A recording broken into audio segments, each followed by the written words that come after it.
Prolific, painfully candid ex-poet laureate Donald Hall dies. Donald Hall, a prolific, award-winning poet and man of letters widely admired for his sharp humor and painful candor about nature, mortality, baseball and the distant past, has died at age 89. Obit. Donald Hall _18730 file. In this June 13, 2006 file photo, Donald Hall, author of numerous poetry books, poses in the barn of the 200-year-old Wilmot farm that has been in his family for 4 generations. Hall, a prolific, award-winning poet and man of letters widely admired for his sharp humor and painful candor about nature, mortality, baseball and the distant past, died at age 89. Hall's daughter, Philippa Smith, confirmed Sunday, June 24, 2018, that her father died Saturday at his home in Wilmot, after being in hospice care for some time. AP photo, Jim Cole, file, New York, AP. Donald Hall, a prolific, award-winning poet and man of letters widely admired for his sharp humor and painful candor about nature, mortality, baseball and the distant past, has died at age 89. Hall's daughter, Philippa Smith, confirmed Sunday that her father died Saturday at his home in Wilmot, New Hampshire, after being in hospice care for some time.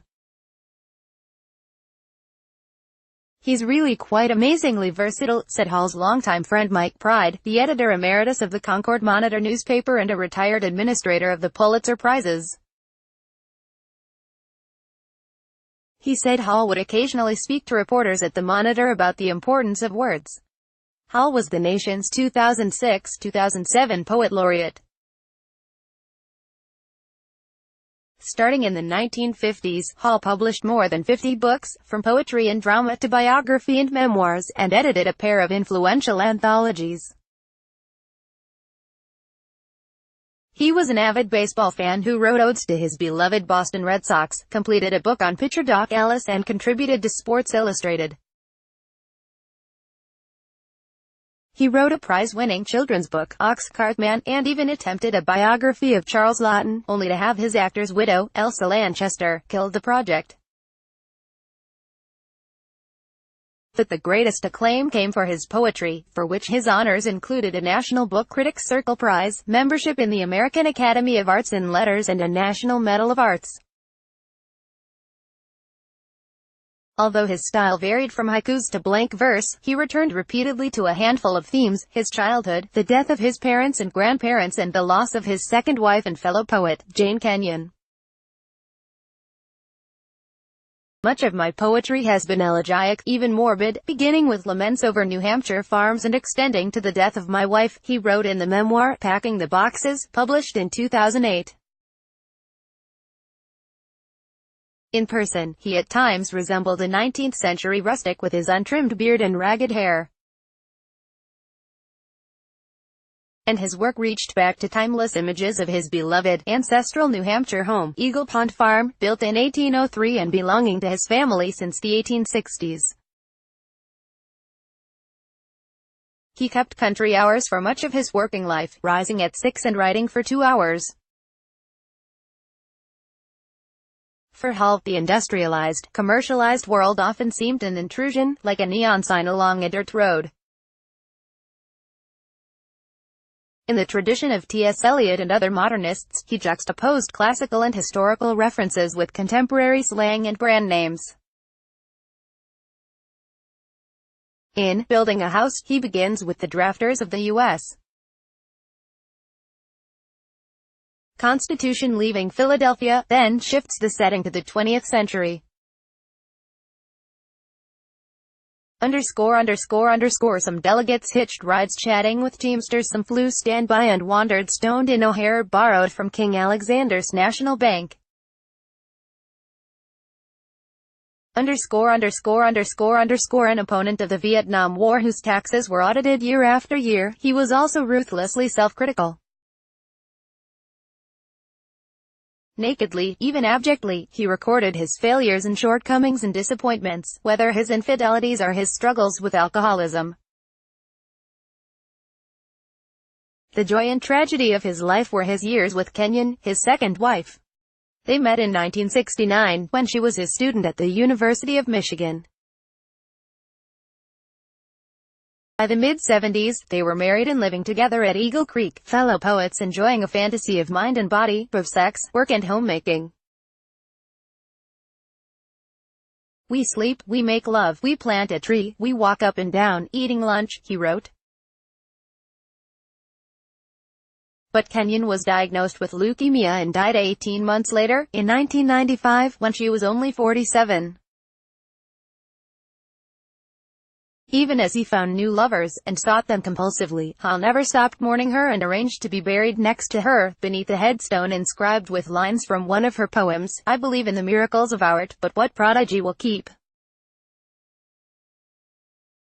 you beside me?" In the 1998 collection, Without, and in many poems after, he reflected on her dying days, on the shock of outliving a woman so many years younger, and the lasting bewilderment of their dog Gus, who years later was still looking for her. In Rain, he bitterly summarized his efforts to help her, "I never belittled her sorrows or joshed at her dreads and miseries. How admirable I found myself. Hall was born in New Haven, Connecticut, in 1928, but soon favored Eagle Pond to the blocks of six-room houses back home. By age 14, he had decided to become a poet, inspired after a conversation with a fellow teen versifier who declared, "It is my profession." "I had never heard anyone speak so thrilling a sentence," Hall remembered. He published poetry while a struggling student at Phillips Exeter Academy and formed many lasting literary friendships at Harvard University, including with fellow poets Robert Bly and Adrian Rich, and with George Plimpton, for whom he later served as the first poetry editor at the Paris Review. He also met Daniel Ellsberg and would suspect well before others that the anonymous leaker of the Vietnam War documents known as the Pentagon Papers was his old college friend. After graduating from Harvard, Hall studied at the University of Oxford and became one of the few Americans to win the Newdigate Prize, a poetry honor founded at Oxford and previously given to Oscar Wilde, John Ruskin and other British writers. He returned to the States in the mid-1950s and taught at several schools, including Stanford University at Bennington College. He was married to Kirby Thompson from 1952 to 69, and they had 2 children. Hall's first literary hero was Edgar Allan Poe, and death was an early subject. He completed his debut collection, Exiles and Marriages, between visits to his ailing father, who died at the end of 1955. In the poem, Snow, Hall confesses, "Like an old man, whatever I touch I turn to the story of death." In recent years, as Hall entered the planet of antiquity, many of his elegies were for himself. He worried that anthologies dropped him out, poetry festivals never invited him. He pictured himself waking, mournful, dressed in black pajamas. He warned that a story with a happy ending had not really ended, but advised that we leave behind a story to tell. "Work, love, build a house, and die," he wrote. But build a house, this story has been corrected to show Hall was 89, not 8. This story has been corrected to show Charles Laughton's widow was Elsa Lanchester, not Elsa Lancaster. Copyright 2018 The Associated Press. All rights reserved. This material may not be published, broadcast, written or redistributed.